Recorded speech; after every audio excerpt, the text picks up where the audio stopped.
Hey, this is Paul Del Vecchio, and welcome to the behind the scenes of In the Darkness.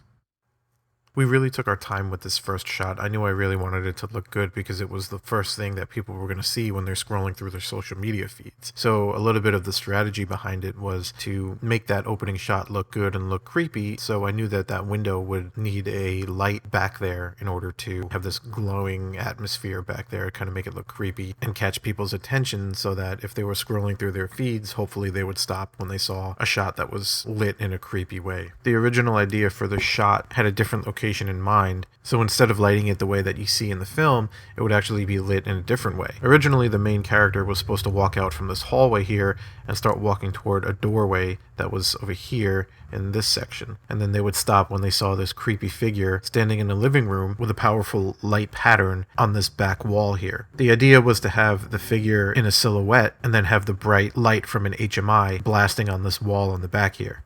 It's kind of like what you see on this wall back here with this HMI light blasting through this window here, but it would only be hitting the wall and it would be powerful enough to throw the figure into shadow. So there would be bright light on the wall in the background and the creepy figure would be in the foreground in shadow. The thing is that when we went to go see the location that we settled on shooting at, I saw this hallway and I knew that this would actually work better and it would probably be a little bit cooler and a little bit easier too to light this scene. So we chose this location.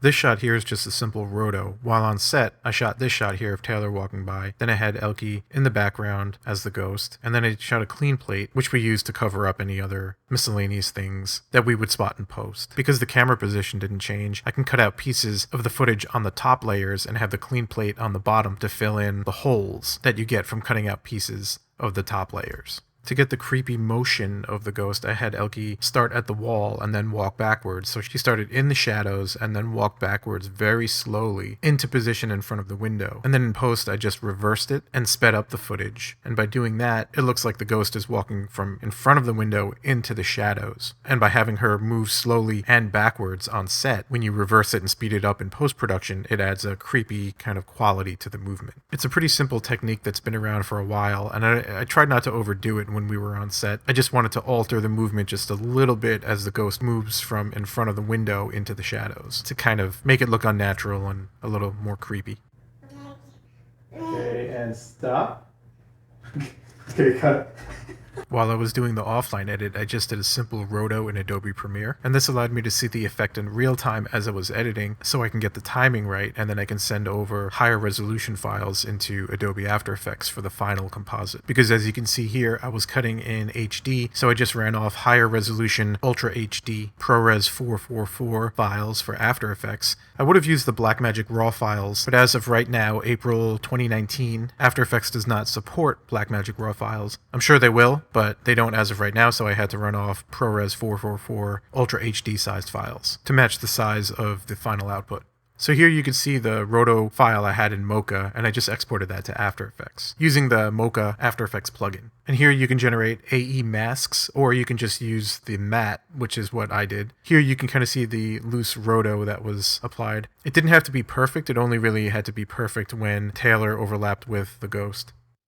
So if I break this down, you can see that the top layer is Taylor walking by, and then the bottom layer is the ghost layer. And then there was another layer here, which is a ghost reflection removal layer. This is something that I saw in post, and when I put it all together, I noticed that there was the ghost reflection in the mirror, and I just didn't think that worked at all. I mean, let's be honest, ghosts probably shouldn't have reflections. It also guided your eye away from the center of the frame where the ghost was. So you were looking at either the mirror or the ghost or back and forth between the two, and that's not really what I wanted. I wanted you to see the ghost go from standing in front of the window to kind of creeping into the darkness and disappearing into the darkness. So the mirror wasn't working, so I just found a couple frames where the ghost's reflection was not in the mirror, and I just overlaid that on top of all of the footage. I want to talk about this scene because I want to talk about how things can change if something doesn't work out the way that you imagined it on set or while you're writing. In this scene originally, the ghost was supposed to appear behind her, then she was supposed to come back and look at it, and it's just standing there in a silhouette, and then it moves into the shadows, and then that's what scares her, and then she raises up her phone and then looks for it and it's not there. But to me, when I cut it together, it didn't really work. For a few reasons. The first being that it just wasn't very scary. Check out this original cut and you'll see what I mean.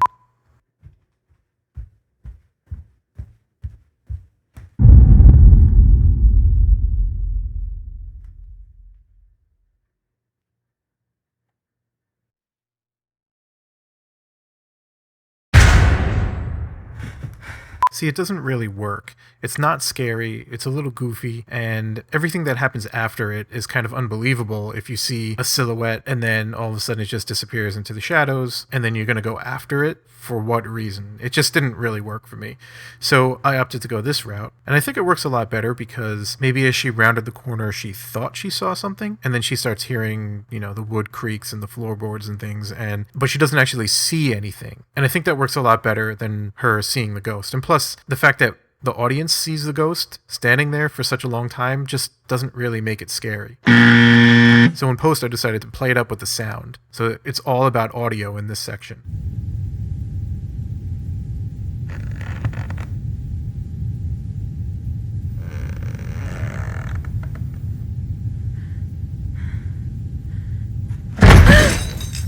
And I think that works a lot better and it's a lot more effective than what I originally had planned. Moving on, just a little fun note here. That spotlight on the wall is obviously not the iPhone. It's actually a flashlight, and the flashlight wasn't even powerful enough, so I had to put a mask around it and resolve and bring it up a little bit. But you can see there definitely that the light on the wall doesn't line up with the iPhone. It's a little workaround we had to do on set because the iPhone light is just nowhere near as powerful as we needed it to be in order to create that effect of a concentrated light.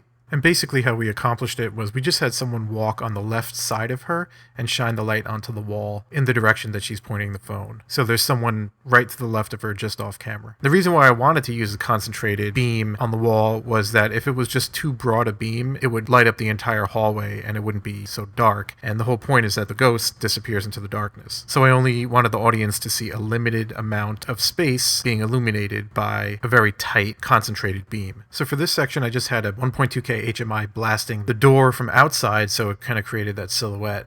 And then when she disappears, it's just her ducking out of frame. So the phones were fun. I just did 2 tracks for the phones, actually. I did one in After Effects and Mocha, and I did the other in Cinema 4D to add the reflections. I downloaded this tracking screen from somewhere off the internet, but I thought it would be good because I needed to track this in 3D and also in Mocha. So this is the original footage, which I brought into Mocha, and here you can see the screen track. And then on top of that, I had to roto out the thumb and the ring finger on the left side of the phone. Then I had to roto out the tracking markers. So once all the tracking data is applied to the layer in After Effects, I just exported the corner pin tracking data from the tracked layer onto the phone screen. So for the actual reflection on the screen. So for the reflections, I basically tracked a plane onto the phone screen in Cinema 4D. I added a reflective material onto that plane. I put a giant plane into the scene with a texture of the room, and that's pointing at the reflective plane. So the reflective plane is reflecting that texture, and then composited that inside of After Effects using the screen mode. That's very general broad strokes, and I'm going to do a more in-depth tutorial, and that'll be coming soon. And then finally, the shot of the ghost falling. It's just basically this footage, and it's rotoed to fall down onto the camera.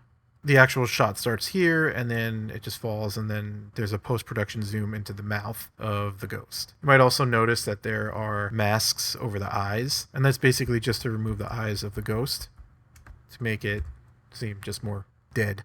So that's just a very, very quick breakdown of some of the things that we did in the short. There are more in-depth breakdowns coming, including visual effects, color, and lighting breakdowns. So stay tuned for that. Thanks for watching. This is Paul Del Vecchio, and I'll see you next time.